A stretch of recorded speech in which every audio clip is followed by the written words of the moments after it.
In 2018, seemingly out of nowhere, a venture capital firm called Motorsport Games erupted onto the sim racing landscape with no prior pedigree, buying up numerous racing game developers, signing a chunk of high-end licensing deals, setting up a slew of esport events, and creating their own publishing outlet, all with the intention of becoming the quote-unquote household name in sim racing. If this extremely aggressive, all-out approach struck you as suspect, you're not the only one. During this time, they were sued by their own investors for fiduciary fraud shortly before going public and seeing their stock price tank to 1/30th of its launch value, then being set to run out of operational funds within a year. We're going to delve into Motorsport Games' rapid rise, followed by its market freefall, its disastrous recent product launch, its assorted legal battles, its disingenuous dealings with its own shareholders and partners, its apparent headlong sprint towards insolvency, all the while it continues to acquire high-level licenses and partnerships. Afterward, I'll give you my personal take as both a tech entrepreneur and sim racer. Let's go.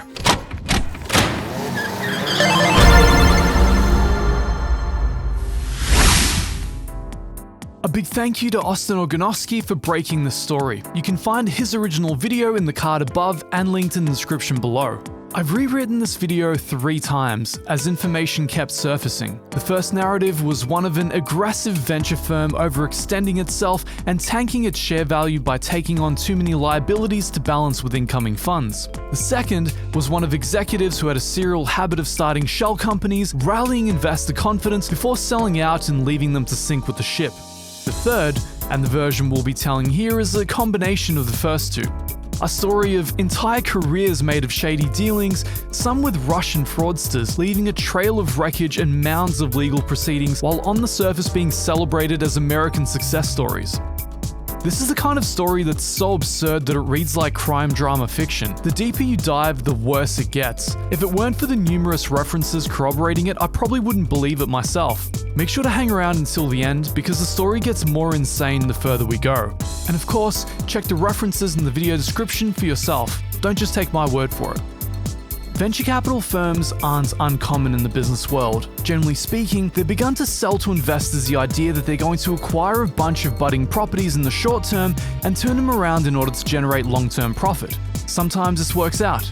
Other times, however, it can be the playground of high-class scam artists. In sim racing, due to its relatively niche nature, we've largely been spared from such things. Most developers are indie houses with modest development budgets that see a growth to their value over time by cultivating a loyal player base and continually selling back to them. Others are owned by parent companies that have a strong pedigree in video gaming going back decades. So, when a brand new company is founded with no prior pedigree in sim racing or video games in general, as a subsidiary of a parent company which itself was only founded 3 years prior and begins making the same sort of aggressive acquisition moves that its parent company started, your alarm bells may understandably start ringing. Here's where I run through the brief, albeit very colourful history of Motorsport Games, before we get into the potentially distressing recent revelations about the history of their sitting CEO, the state of their licenses, promises made to investors, and of course their meteoric market freefall. All the while, certain executives continue pocketing 6-figure sums from what appears to be a smouldering inferno. Motorsport Games was founded in 2018 as a subsidiary of Motorsport Network, itself only founded 3 years earlier in 2015. Motorsport Network exists predominantly in the automotive journalism space, beginning its acquisition portfolio by absorbing Haymarket Publishing. The list of acquisitions made by Motorsport Network is too numerous to list here, but the part where it becomes relevant to us is when they found the Motorsport Games subsidiary, seemingly poised with the same aggressive acquisition doctrine as its parent company. Shortly after being established, Motorsport Games purchased a controlling interest in 704 Games, effectively making them the official developer and publisher of the NASCAR franchise of video games. They would see through 2 releases as the majority shareholders in 704, NASCAR Heat 4 and NASCAR Heat 5, both released to mixed reviews. Put a pin in this though, because Motorsport Games intended to get back to the NASCAR franchise in a very big way. During the height of the COVID-19 pandemic in 2020, Motorsport Games seized on the opportunity to launch a number of high-profile esport competitions for NASCAR, 24 Hours of Le Mans, Formula E, World Rallycross, and others. Very high-ticket licenses. The most notable of these events was the 24 Hours of Le Mans stand-in, done in collaboration with R-Factor 2 developer Studio 397, reportedly with a collective digital audience of 81 million. Which is a figure I would recommend digesting with a colossal grain of salt. Put a pin in this because we'll be coming back to this number shortly. In January of 2021, Motorsport Games would complete its initial public offering, which is a way of saying that they took the company public on the stock market. During the IPO, they managed to raise $69 million, which they then used to acquire the remaining interest in 704 Games, then moved to acquire Black Delta, creators of KartCraft, followed by Studio 397, developers of R-Factor 2. Later that year, they announced that they would be developing NASCAR Ignition by pairing the Unreal 4 engine with the physics framework of R-Factor 2. They would then announce an official British Touring Car Championship game, followed by the acquisition of the IndyCar license for the purposes of creating an IndyCar series of games. Finally, they would announce development of a dedicated video game for the European Le Mans series due in 2023. To coincide with this, they would launch an online sim racing publishing platform called Traction.gg to compete with similar online publishers like Race Department. One thing we can say about Motorsport Games is that they know about getting investors on side and raising capital. Such an acquisition and licensing portfolio across a mere 6 months is borderline hostile. From January to June of 2021, they announced the acquisition of some of the biggest licenses in motorsport for the purposes of video game franchising. Now, bear in mind, Motorsport Games themselves are not a developer. They have no prior pedigree in video game creation. They're simply a shell company used to acquire other properties, which begs the question, how is their foray into sim racing development actually going? Well, glad you asked. NASCAR Ignition was a critical failure, being reviewed worse than Heat 4 and Heat 5, which are the titles that Ignition was supposed to revolutionize upon with its brand new framework. Shortly after its release, Motorsport Games began hemorrhaging money and its stock began free-falling. As it currently stands, after opening at $30 USD per share, Motorsport Games has now tanked to $1.20 USD per share. An absolute catastrophe for shareholders within only a year and a half. Okay, so we have some potentially poor financial decisions being made behind the curtain, but there's nothing inherently suspect there, right? Well, let's combine this with some other things we know. Just before their IPO, Motorsport Games was sued by investors for violating fiduciary duties. Their chairman, Dmitry Kosko, was accused of wrongfully shortchanging investors when the company acquired an additional stake in 704 Games, developers of the NASCAR franchise series of games. They were reportedly acquired on the cheap, violating legal obligations at the cost of existing shareholders. Motorsport Games are currently operating at a loss and have recently told shareholders that they're set to run out of operational funds within 12 months of Ignition's release, which currently has an active player count of around 30 on Steam. Yes, that's right, 30, out of a planet of 7.9 billion. Those are Fast and Furious Crossroads numbers. But don't take it from me, let's sum it up with a comment made by Dmitry Kosko, CEO of Motorsport Games, at a recent earnings call. We're happy to report that this game has met our expectations and delivered smiles to our fans while currently being rated as above 4.6 out of 5 stars on Amazon. Strangely, no mention of the mostly negative Steam reviews or abysmal active player counts, or wide panning by reviewers. One might think that this is just selective pandering to investors. He, however, did suddenly begin to acknowledge Steam reviews when it came time to refer to their latest acquisition, KartCraft. He made mention of its very positive review profile, most of which, of course, was garnered before Motorsport Games actually owned the property. In fact, since the game's official release, curated by Motorsport Games, the recent reviews have dropped down 10 percentage points to mostly positive. In the same earnings call, the chief financial officer remarked that they don't believe the company's existing cash on hand will be sufficient to fund their operations for the next year. That is, they're about to run out of money. They refer to securing quote-unquote new sources of funding, as well as even more franchise licenses to create long-term profitability. The company only seems to understand one mode of action: attrition. If the mass acquisition strategy isn't profitable, acquiring even more potential liabilities is sure to be, right? Because if there's one thing we know, it's that sim racers aren't discerning about the quality of the games they invest their time in, and a surefire way to make a quick buck is to pump and dump a bunch of franchises at them. Wink wink, nudge nudge and all that. A look over their earnings calls will find continually misleading claims being made to investors, such as the claim made that R-Factor 2's virtual Le Mans series has over 81 million quote-unquote fans. Now, I've heard better facts being taught in gender studies classes. R-Factor 2's peak player count sits just under 1,000. I know from my personal analytics that the sim may hold the interest of several thousand people in the 5-figure range. We could extrapolate this to the low 6 figures if we're being unbelievably kind, but 81 million?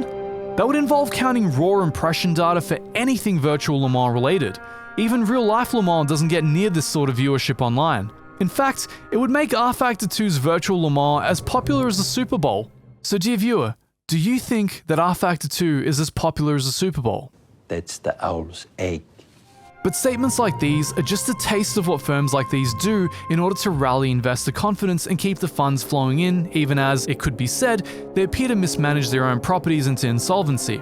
If we take a stroll down memory lane, we see that the Motorsport game's CEO once founded a company called Net Elements, all the way back in 2004. This was another venture firm that created nothing itself, but existed to acquire other properties. Long story short, they acquired a company that was developing a financial payment gateway, failed to gain a foothold in that market, then operated at a massive loss while asking investors for emergency cash. Sounding familiar yet? I can't quite put my finger on it, but it's almost like we've heard this happen recently. They then used confidence-inflating press releases to artificially inflate the value of the company, leading to their stock momentarily surging.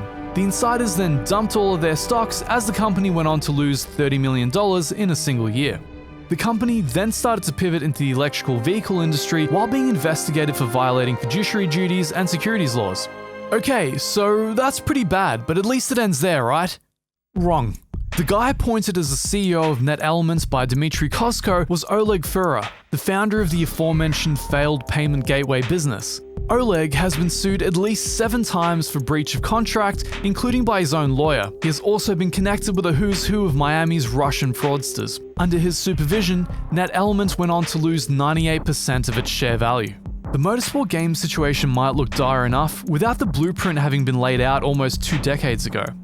The craziest thing about this whole situation is that while the company continues its license acquisition spree and is on track to run out of operational funds by the end of this year, the CEO is still paying himself in excess of $700,000 per year while featuring on TV interviews, ringing the NASDAQ closing bell, all the while the only thing his company has shipped so far is 2 mediocre NASCAR titles, an outright failed NASCAR title, and apparently solely trades on the promises of what's to come should its other licenses bear fruit. All the while, the company's share price has seen a 30 times decrease, trading from $35 USD down to $1.20 USD. It's the kind of thing that you make a Hollywood blockbuster about, with Leonardo DiCaprio playing the role of the CEO, in a perpetual tug of war between getting rich off ignorant investors while trying to evade the Securities and Exchange Commission. Thank you for your vote of confidence, and welcome to the Investors Center.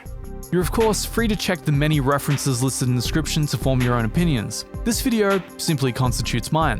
If nothing else, it might shed some light on how Motorsport games seemingly burst into life out of the ether and started encroaching on a major piece of our industry. Several independent sources are suggesting that some of Motorsport's games' lucrative licenses are under threat after the disaster of NASCAR Ignition's launch. Of course, there's nothing public about this and it's purely conjecture at this stage, but it certainly wouldn't surprise many people to find out about shaky confidence behind the scenes given the recent track record of the company. What's astounding to me is that none of this has surfaced before now. Once again, a big thanks to Austin Ogonowski for breaking the story and tying the threads together. My personal take on this situation is that we're witnessing a form of predatory venture capitalism, one which disrespects investors about as much as it disrespects the industry it profiteers from. A company which expanded to eat up the automotive journalism market decided it wanted to do the same thing with sim racing and esports. Charismatic suits with experience in building capital blew up a ton of investors with talks of a company that would be quote-unquote the household name in sim racing. This was all done seemingly obliviously to how slowly sim racing as an industry moves and how fine the profit margins actually are. With the exception of Kuno Simulazioni, the majority of sim racing developers are just barely getting by. You can't simply jump in, acquire them, throw boatloads of money everywhere and expect an industry revolution overnight. This is especially the case if you have no prior pedigree nor ground level connection with your audience. It's even worse if you use a situation such as the global pandemic with its grossly inflated, misleading and transient interest in your industry as a barometer of what you can achieve. I mean, hell, I only launched this channel because of that pandemic. I knew it was basically the heavens giving me an avenue to shortcut having to make videos for a few dozen people for 5 years. Almost every sim racing channel has the same viewership curve during the initial lockdown period, a massive spike which then dropped back down to more sustainable figures by the end of 2020. I'm doing my best to avoid words such as scam for obvious reasons, but taking a look at the situation at Motorsport games over the last year doesn't exactly inspire confidence. It gives all the impression of an out-of-touch venture firm using ignorant investor financing to mass acquire high-ticket licensing deals and attempt an industry takeover through sheer attrition with no finesse or ground-level connection to the audience, in spite of their best attempts to force through with their own press outlet. Since the outset, they've been mired in legal disputes, not all of which were even listed in this video. I would need a whole series to explore those in the requisite depth. We only touched on the surface here. In spite of some questionable grey area dealings, the company still managed to operate at a loss in spite of its massive acquisitions and financing. Despite this financial hemorrhaging, Motorsport Games are somehow still advertising on the Live Fast Motorsports NASCAR and Huber Racing Porsche Super Cup, and have just welcomed Romain Grosjean as a technical advisor. But I'm curious to know what you think. Do you think that Motorsport Games has been good for the sim racing industry? Would you like to see more venture firms come along and throw big money at sim racing and esports? What do you think the investor confidence at Motorsport Games is like right now? Let me know in the comments below and subscribe to catch more on this situation as it develops. Until the next time we don our investigative fedora, light a smoke and skulk away under a moody streetlight in our beige trench coat, I'll see you all later.